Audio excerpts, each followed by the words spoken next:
राम जय राम जय जय राम।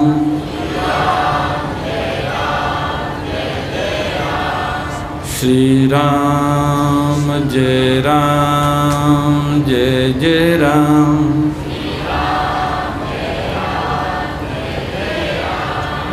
धर्म की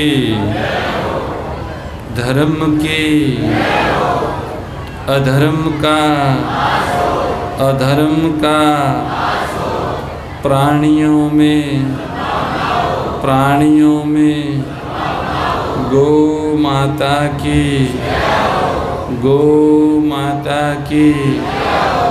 हर हर महादेव। श्री तोलियासर भैरवनाथ जी महाराज की जय। हे मेरे नाथ, आप अपनी सुधामयी सर्वसमर्थ पतित पावनी अहेतु की कृपा से मानव मात्र को विवेक का आदर तथा बल का सदुपयोग करने का सामर्थ्य प्रदान करें एवं हे करुणा सागर, अपनी अपार करुणा से शीघ्र ही राग द्वेष का नाश करें, जिससे सभी का जीवन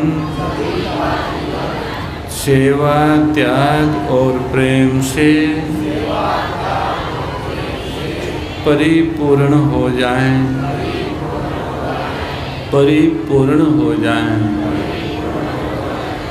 हरि शरणम हरि शरणम हरि शरणम हरि शरणम हरि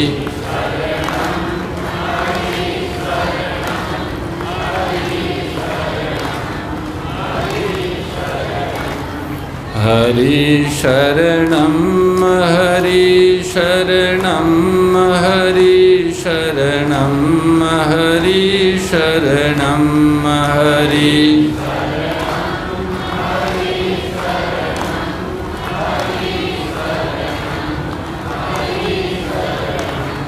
हरि शरणम हरि शरणम हरि शरणम हरि शरणम हरि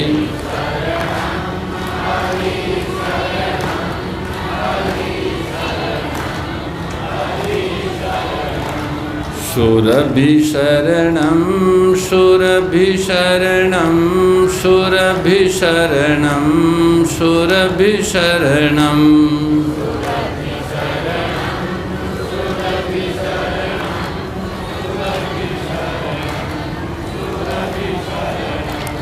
सुरभि शरणम सुरभि शरणम सुरभि शरणम सुरभि शरणम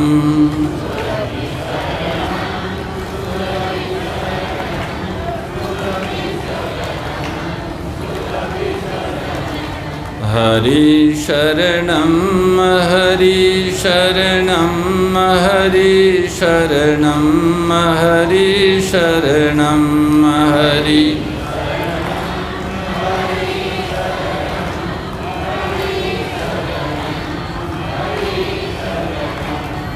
हरि शरणम हरि शरणम हरि शरणम हरि शरणम हरि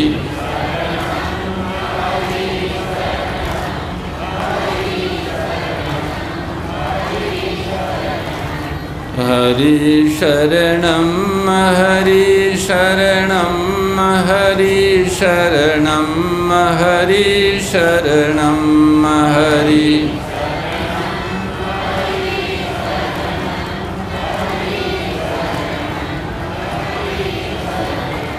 हरि शरणं हरि शरणं हरि शरणं हरि शरणं हरि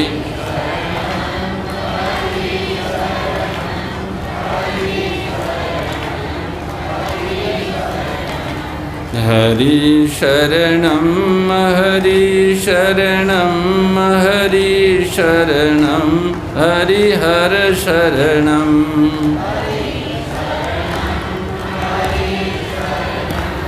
हरि शरणं हरि हर शरणं। गोपाल कृष्ण भगवान की आदि शक्ति श्री सुरभि गो माता की सद्गुरुदेव भगवान की सत्य सनातन धर्म की जय जय श्री राम जय जय श्री श्याम हर हर महादेव। नारायण नारायण नारायण नारायण नारायण नारायण नारायण नारायण नारायण। सर्वेश्वर सच्चिदानंद घन परमात्मा अंतर्यामी रूप से सभी के हृदय में विराजमान हैं, उनका पावन स्मरण करते हैं। उन्हीं की प्रतिनिधि भूता वेद लक्षणा गौमाता तथा उसके अखिल गोवंश की वंदना करते हैं। श्री राधा कृष्ण भगवान के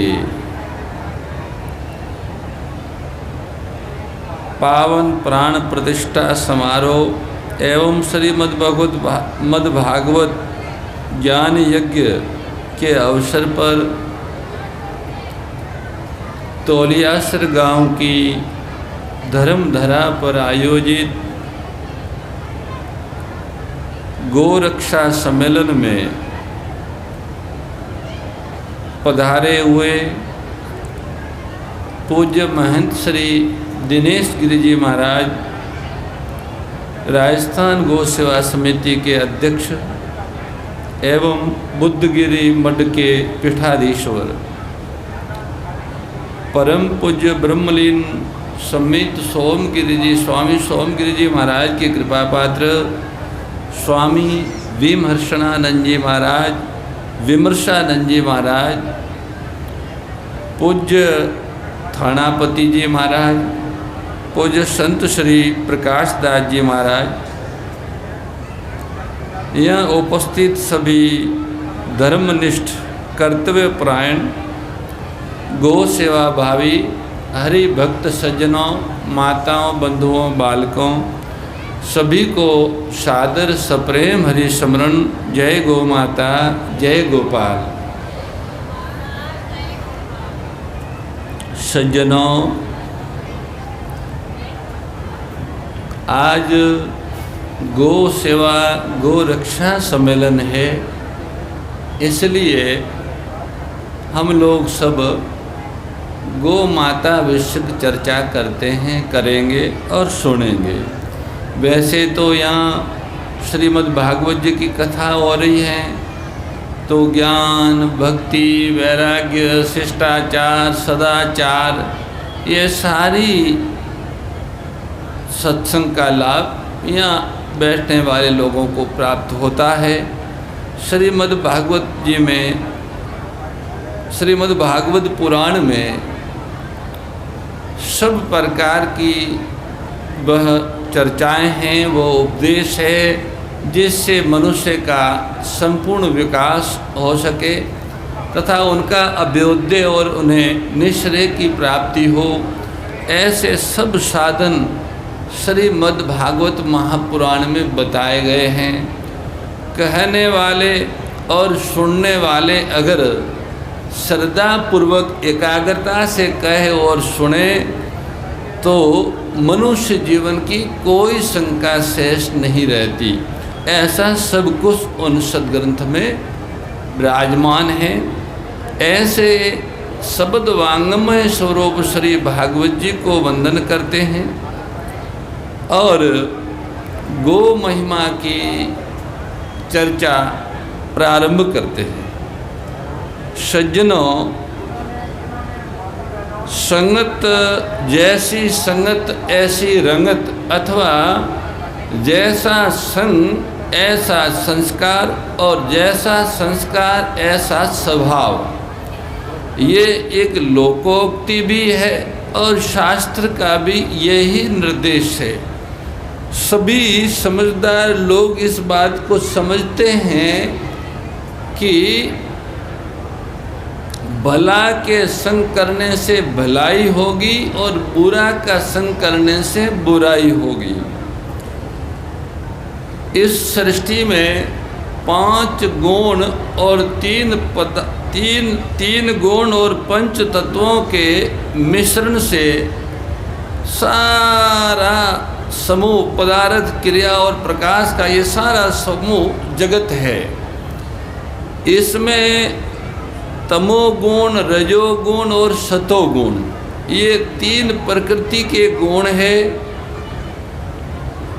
ये किसी प्राणी में ज़्यादा होते हैं, किसी में कम होते, किसी में तमोगुण ज़्यादा होता है, किसी में रजोगुण ज़्यादा होता है, किसी में सतोगुण ज़्यादा होता है, किसी में सतोगुण अधिक है तो रजोगुण और तमोगुण कम है, किसी में रजोगुण अधिक है तो सतोगुण और तमोगुण कम है, और किसी में तमोगुण अधिक है तो उसमें रजोगुण और सतोगुण कम है। ऐसा श्रीमद् भगवत गीता में कहा है। इस सिद्धांत के आधार पर कोई भी व्यक्ति, कोई पदार्थ, कोई परिस्थिति, कोई वस्तु, वो इन तीनों में से किसी एक गुण की प्रधानता से रहता है। अब वो अगर तमोगुण प्रधान है तो उनका संग करने से तामसी संस्कार आएंगे, और तामसी संस्कार आएंगे तो ऐसा तामसी स्वभाव बनेगा। भगवान गीता जी में कहते हैं कि तमोगुण प्रधान आत्मा अधोगति में जाती, अधो गच्छन्ति तामसा। जो तमोगुण प्रधान है वे प्राणी अधोगति की ओर जाते हैं। मध्य तिष्ठन्ति राजसा। रजोगुण जो प्रधान व्यक्ति है वो बीच में रहते हैं, मृत्यु लोक में रहते हैं। और ऊर्ध्वम गच्छन्ति, सतोगुण प्रधान जो प्राणी है वो ऊर्ध्व गति को प्राप्त होते हैं। हम सभी आत्माओं को परमात्मा ने कृपा करके मनुष्य शरीर प्रदान किया है। मानव शरीर मिलना अपने आप में ईश्वर की अनुपम कृपा है। मानव शरीर किसी कर्म का फल नहीं है, ये भगवान के अनुग्रह से प्राप्त हुआ है। दुर्लभ मानुष देहि नाम क्षण भंगुर।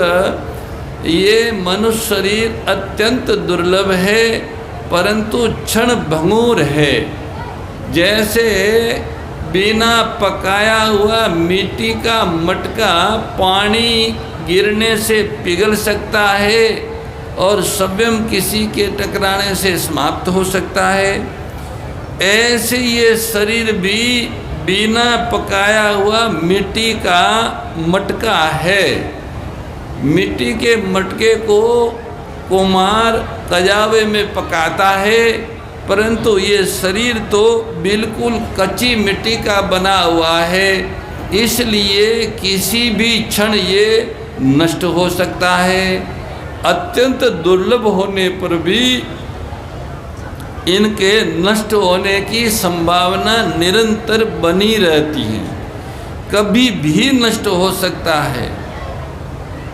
वह छोटी उम्र में, बड़ी उम्र में, बाल अवस्था में, किशोर अवस्था में, प्रौढ़ अवस्था में, किसी भी क्षण हो सकता है। इसलिए इस मानव शरीर की दुर्लभता जिस कारण से बताई है, अर्थात मानव शरीर के माध्यम से जो विशेष प्राप्तव्य है उसकी प्राप्ति शरीर नष्ट होने से पहले पहले कर लेना, ये ही पुरुषार्थ है, यही सावधानी है, यही दक्षता है और यही मानव जन्म की सफलता है। अन्यथा मानव शरीर प्राप्त होने के बाद भी मनुष्य शरीर के माध्यम से जो प्राप्त हो सकता है उसको प्राप्त नहीं करते तो वो नीचे जाने की संभावना ज़्यादा है। इसलिए भगवान कहते हैं कि अगर आप मानव शरीर में आ गए हैं तो अब कम से कम नीचे न जाए, अर्थात तमोगुण प्रधान व्यक्ति वस्तु परिस्थिति का संग न करे, तमोगुण के स्वभाव को न अपनाए, रजोगुण के स्वभाव को न अपनाए। अगर तमो और रजो अपनाया तो मनुष्य योनि से नीचे गिरना पड़ेगा। इसलिए मनुष्य शरीर से ऊपर उठना है तो सतोगुण को अपनाइए, अपने जीवन में सतोगुण को बढ़ाइए, सात्विक व्यक्तियों का संग कीजिए, सात्विक वातावरण में रहिए, सात्विक आहार ग्रहण कीजिए, सात्विक शास्त्रों का स्वाध्याय कीजिए और सात्विक कर्मों का अनुष्ठान कीजिए। ऐसा करने से सतोगुण का विकास होता है। इनमें ऐसा सात्विक वातावरण, सात्विक आहार, सात्विक परिस्थितियों, ये सब ईश्वर की अनुकंपा से ही प्राप्त हो सकती है।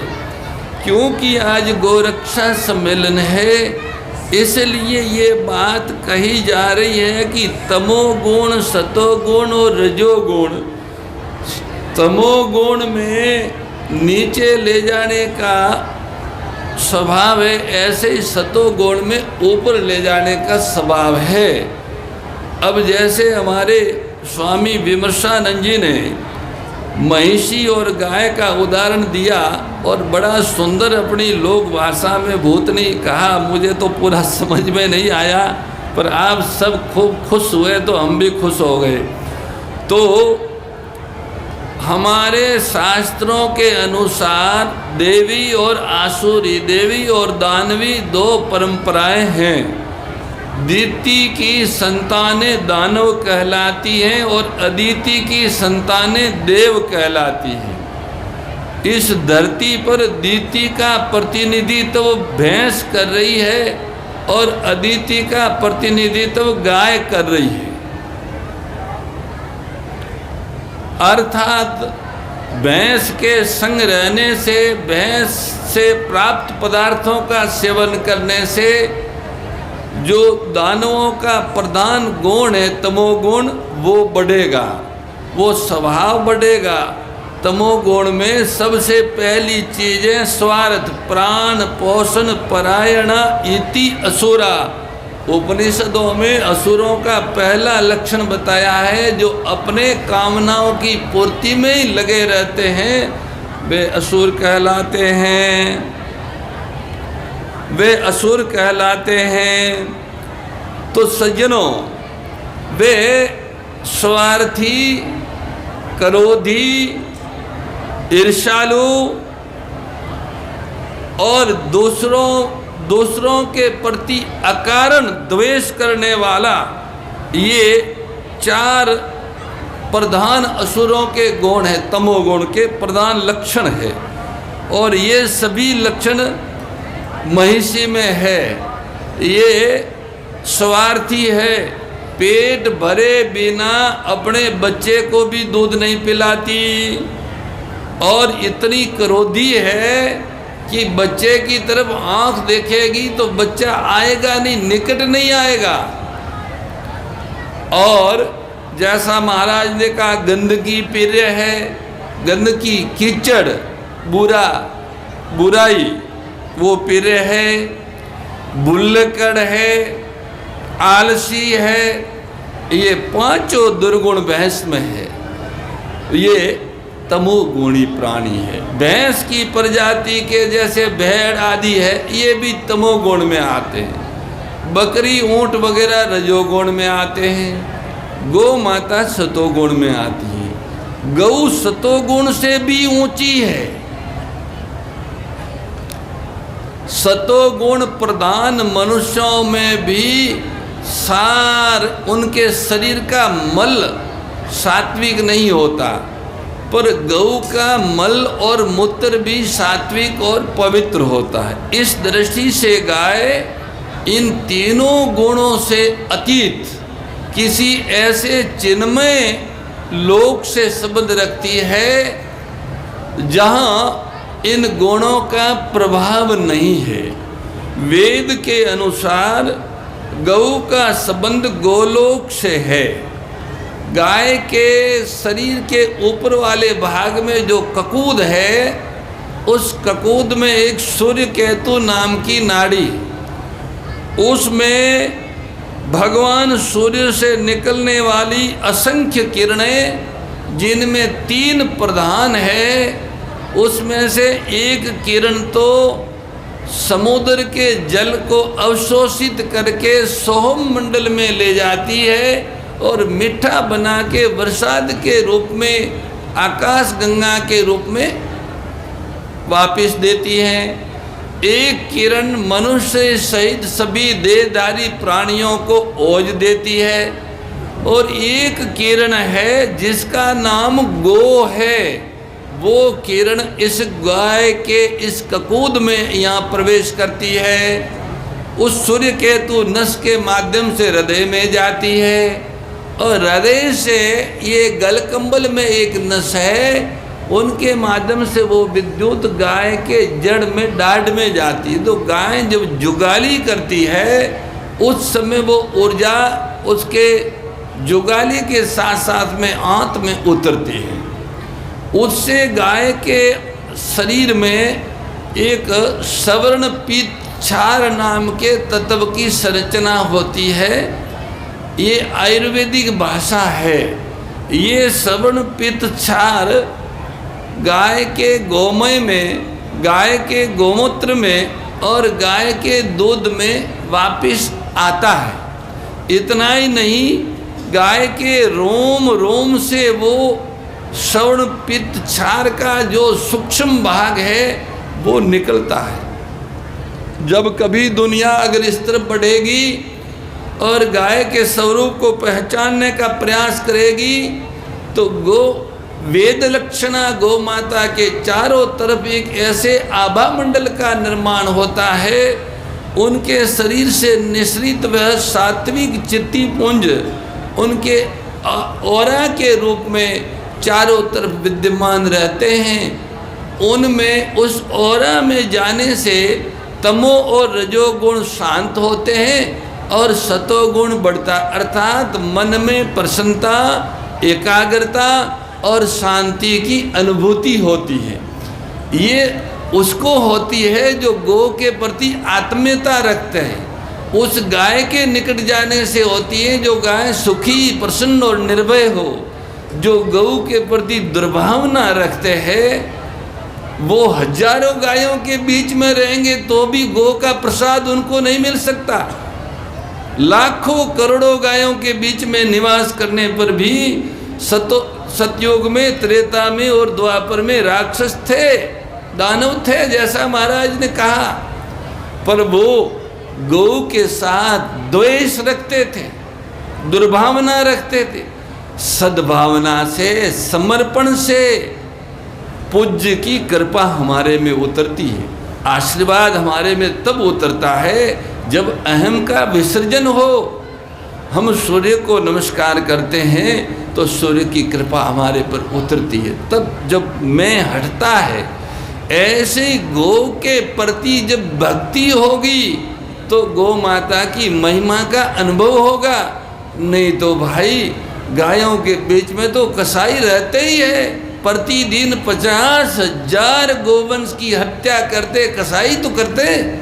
केवल गऊओं के पास में रहने से, बीच में रहने से उनमें सतोगुण की वृद्धि होती तो कसाईयों में ही हो जाती। पर गऊ के प्रति सद्भाव है, भक्ति भाव है, भगवत भाव है, तो उसको ये अनुभव होगा। इसलिए सज्जनों, गो महिमा का अनुभव वाणी से नहीं कराया जा सकता है। गो के साथ आत्मीय भाव, अभी मातृशक्ति की महिमा हमारे पूज्य स्वामी जी ने कही, माँ। अब हम मनुष्य हैं तो हम अपनी माँ को श्रेष्ठ मानते हैं, पर प्रत्येक माँ श्रेष्ठ है उसके लिए। पर इन सबकी भी एक माँ है, सबकी, मनुष्य की भी, देवताओं की भी, पशुओं की भी, पक्षियों की भी, वृक्षों की भी। 84 लाख योनि, इन 84 लाख योनियों की भी एक मुख्य योनि है, उसे समष्टि प्रकृति कहते हैं। उसके पहले वो पृथ्वी है। ये पृथ्वी सबकी माँ है। और पृथ्वी को भी, जैसा हमारे महंत जी ने कहा कि पृथ्वी में भी मातृत्व गोमाता से आता है। बड़े आश्चर्य की बात है और बहुत ज़्यादा सूक्ष्म बात है। केवल शास्त्रों के अध्ययन से ये बात समझ में नहीं आती। ये अध्यात्म जगत में प्रवेश करने से और गौ माता के साथ आत्मीय भाव स्थापित करने से अनुभव में आती है कि गाय तो केवल मानव की माँ नहीं है, वह तो धरती की भी माँ है, समष्टि प्रकृति की माँ है। जो पृथ्वी, जल, अग्नि, वायु, आकाश, मन, बुद्धि और अहंकार, ये 8 वेदों वाली अपरा प्रकृति है। इन 8 प्रकार की अपरा प्रकृति में अगर कोई विकृति आती है या इनकी शक्ति क्षय होती है तो उस विकृति का समन और उस शक्ति की पूर्ति गौमाता से होती है। आप कहोगे कि अष्टधा प्रकृति होगी नहीं तो गौमाता कहाँ से आएगी? ठीक बात है, ये तो एक तर्क है। मुर्गी का बच्चा पहले हुआ कि मुर्गी पहले हुई? एक लोकोक्ति है कि अंडा पहले हुआ कि मुर्गी पहले हुई। ऐसी सृष्टि की बात भी है कि जब जीवात्मा ने पहले कोई कर्म किया ही नहीं था तो सृष्टि कौन से कर्म फल को भोगने के लिए बनी? सृष्टि वास्तव में किसी कर्म के फल को भोगने के लिए नहीं बनी। सृष्टि तो परमात्मा ने रस को बढ़ाने के लिए रची है, आनंद को बढ़ाने के लिए सृष्टि की रचना की है। वेद का अध्ययन करने वाले महापुरुष जानते हैं कि जब परमात्मा अकेले थे तो उनका मन नहीं लगा। एकाकीन मन रम्यते, अकेले का मन नहीं लगा तो एको अहम बहुश्यामी, मैं अकेला बहुत हो जाऊं, वो मन मानी खेल के लिए ही बहुत हुए हैं, यही वेद कहते हैं। इसलिए वह स्वयं परमात्मा ही गौ के रूप में है। गौ की एक कथा है गर्ग संहिता की, उस कथा को कह के आज के सत्संग को बाद में वाणी के रूप में हम लोग सुनेंगे प्रकाश दास जी से। वो कथा ऐसी है कि जब केवल और केवल और केवल और केवल सत्य था और कुछ नहीं था, उस समय हल्का सा पीला प्रकाश हुआ। ऋषियों ने समाधि में स्थित होके ऋतंबरा प्रज्ञा से इनका साक्षात्कार किया है। वो ही पुराणों के रूप में हमें उपनिषदों के रूप में मिला है। तो ऋषि कहते हैं कि पहले केवल सत्य था, उसमें थोड़ा सा हल्का पीला प्रकाश हुआ। उस पीले प्रकाश में एक बंसी लिए हुए किशोर वय सिंहासन पर विराजे हुए ठाकुर जी प्रकट हुए। ठाकुर जी के शरीर अंग से एक सुंदर किशोरी प्रकट हुई और वो सामने सिंहासन पे विराजमान हो गई। अब इधर मुरली वाले किशोर और उधर किशोरी दोनों एक दूसरों को देखने लगे। इन दोनों की दृष्टि का जहाँ संगम हुआ वहाँ पर एक घनीभूत आकार बनने लगा। कुछ समय के पश्चात वो आकार बड़ा हो गया और उसने वेद लक्षणा गाय का स्वरूप लिया। इसी का नाम आदि शक्ति सुरभि गौ माता है। इस गौ माता का निर्माण भगवान परमात्मा और परमात्मा की आलादिनी शक्ति का जो परस्पर प्रेम है, उस प्रेम धातु से आदि शक्ति सुरभि गौ माता के श्री विग्रह का निर्माण हुआ। जब ये श्री विग्रह पूर्ण रूप से तैयार हो गया तो जो किशोर थे श्री कृष्ण, उनके शरीर अंग से 4 और 4 8 उनके जैसे और किशोर उत्पन्न हुए। और उधर जो श्री जी राधिका जी थी, उनके शरीर अंग से 4 और 4 8 किशोरियाँ उत्पन्न हुई। इन सब ने मिल के रास प्रारंभ किया और बहुत लंबे समय तक वो रास चला। उसके बाद सबको थकान आ गई, क्लांत हो गए। जब सब थक गए तो भगवान श्री कृष्ण के मन में मनोरथ हुआ सुरभि माता का दूध पीने का। जैसे श्री कृष्ण के मन में मनोरथ हुआ, ऐसे ही एक गोवत्स प्रकट हो गया। उसका नाम आदि गोवत्स मनोरथ। वो मनोरथ नाम का गोवत्स आदि शक्ति सुरभि गौ माता के निकट गया तो उनके स्तनों से दूध का प्रवाह बहने लगा। भगवान के साथ 8 सखाओं में से एक सखा ने संकल्प का स्वर्ण पात्र बनाया और उसमें उस दूध को संकलित किया। उस संकलित दूध के पात्र को श्री कृष्ण को हाथों में दिया गया। श्री कृष्ण ने स्वयं ने, सब सखाओं ने और सब सखियों ने उस दूध का पान किया। उसके बाद वो पात्र पुनः उस सखा के हाथ में दिया। उनके अत्यधिक दुग्ध पान करने से ऐसी तंद्रा जैसी स्थिति पैदा हुई तो हाथों पे नियंत्रण न रहने से वो पात्र गिर गया। पात्र गिरा तो हिला, उसमें दूध बचा हुआ था। वो बचा हुआ दूध जब हिला तो उनकी बूंदें फैली। जैसे पात्र हिलता है तो उसमें तरल पदार्थ की बूंदें फैलती है। वो बूंदें जहाँ जहाँ गिरी, प्रत्येक बूंद से एक एक क्षीर सागर बना और प्रत्येक क्षीर सागर में भगवान विष्णु प्रकट हुए। भगवान विष्णु की नाभि से भगवान ब्रह्मा जी प्रकट हुए और भगवान ब्रह्मा जी के ललाट से भगवान शिव प्रकट हुए।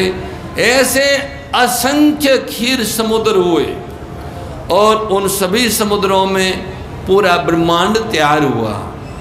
इधर वह सुरभि गौ माता जो थी, उनके रोम रोम से कोटि कोटि गायें उत्पन्न हुई और वो उन सभी ब्रह्मांडों में गई।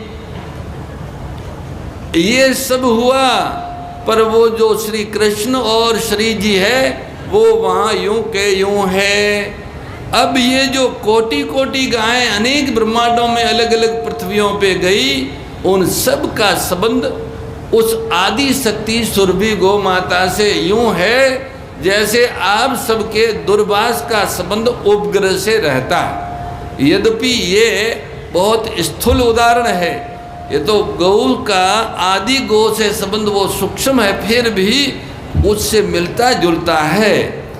सज्जनों, वो जो पात्र था वो वहीं टिक गया, तो वो गोलोक का सरोवर बना और वह आदि शक्ति समृद्धि सुरभि, वह गोलोक की अधिष्ठात्री शक्ति आज भी वहाँ यूं की यूं विद्यमान है। ये एक कथा है गौ माता की, पुराणों में हमने आपको बताई कि ये धरती पर जो गाय है, इस गाय का उस आदि शक्ति गौ माता से संबंध है।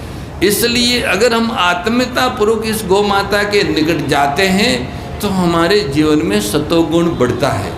सतोगुण बढ़ने से मनुष्य सब तरह से श्रेष्ठ बनता है, सब तरह से। इसलिए हमारे पूर्वजों ने श्रेष्ठ सत्संग की, संगत की बात कही कि अच्छी संगत हो। तो संगत का मतलब हवा भी है, संगत का मतलब जल भी है, संगत का मतलब भोजन भी है, संगत का मतलब वाणी भी है, संगत का मतलब दृश्य भी है, संगत का मतलब शब्द भी है, संगत का मतलब स्पर्श भी है, संगत का मतलब सुगंध भी है। ये संगत है। अगर ये सभी सात्विक होंगे तो वो श्रेष्ठ संगत है और वो श्रेष्ठता की ओर ले जाएगी। जीवन में सतोगुण बढ़ेगा। ये सभी सात्विक हो सकते हैं। हवा, अन्न, जल, मनुष्य की वाणी, व्यवहार, भोजन, इन सब को सतोगुण की प्राप्ति गौ माता के माध्यम से होती है। इसलिए गौ माता की महिमा कही गई है। गौ को अनुपम कहा है।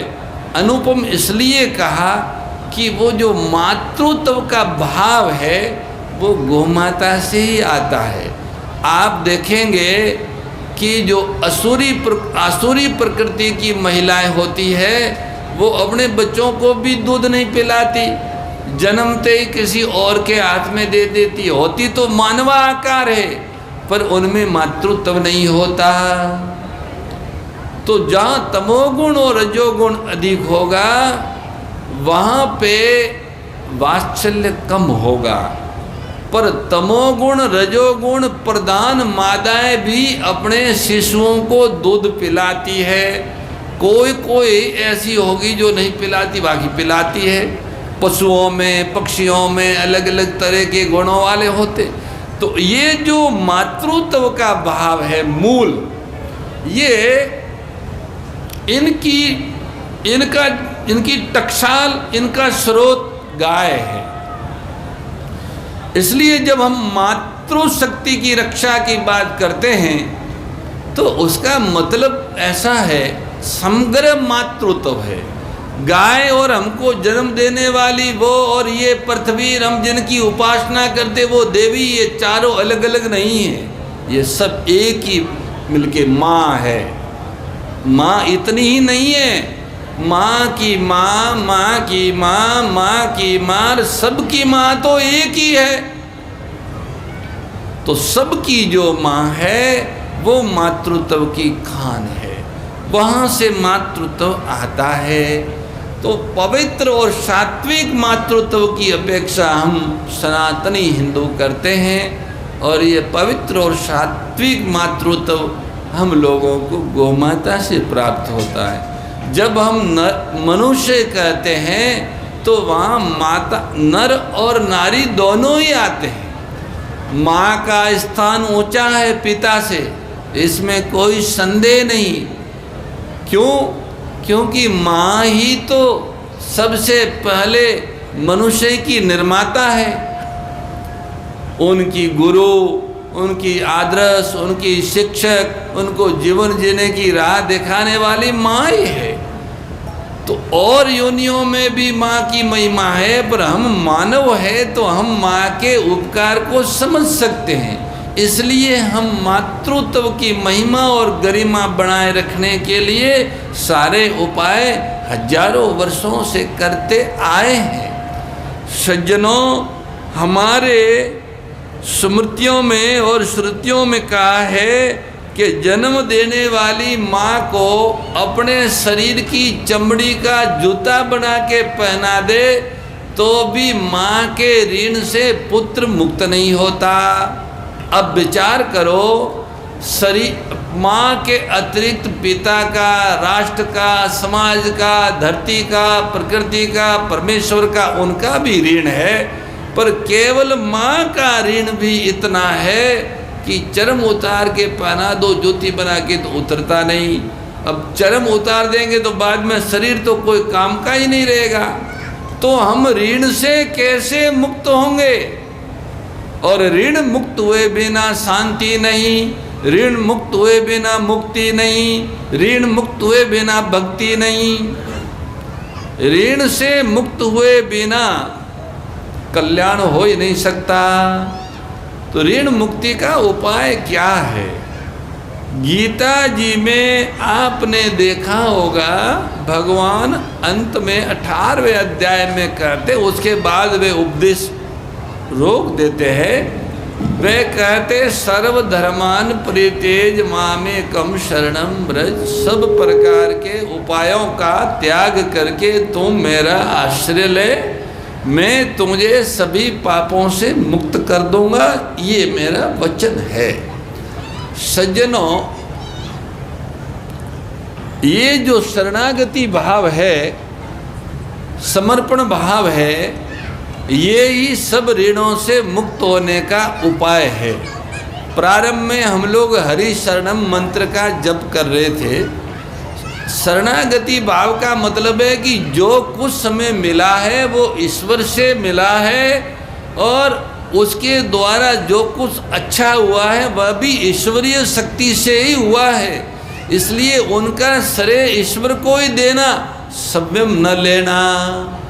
स्वयं का अस्तित्व भी ईश्वर के आधार पर, जैसे हम धरती पे बैठे हैं, धरती ही हमारे बैठने का आधार है, ऐसे ही हमारे अस्तित्व का आधार परमात्मा ही है।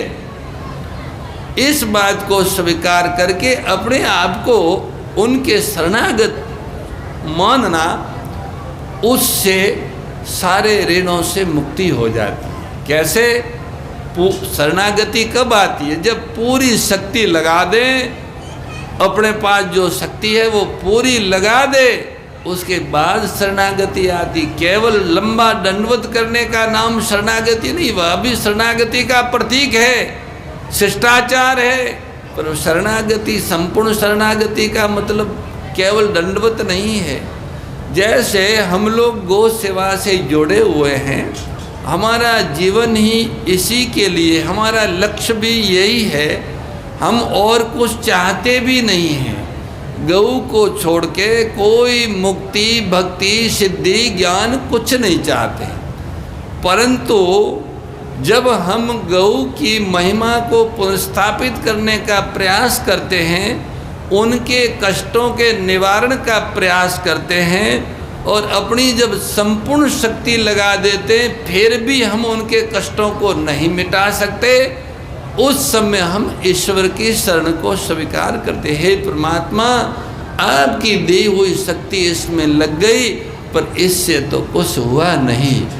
जिस क्षण हम ये स्वीकार करते हैं, उसी क्षण गति मिलती है।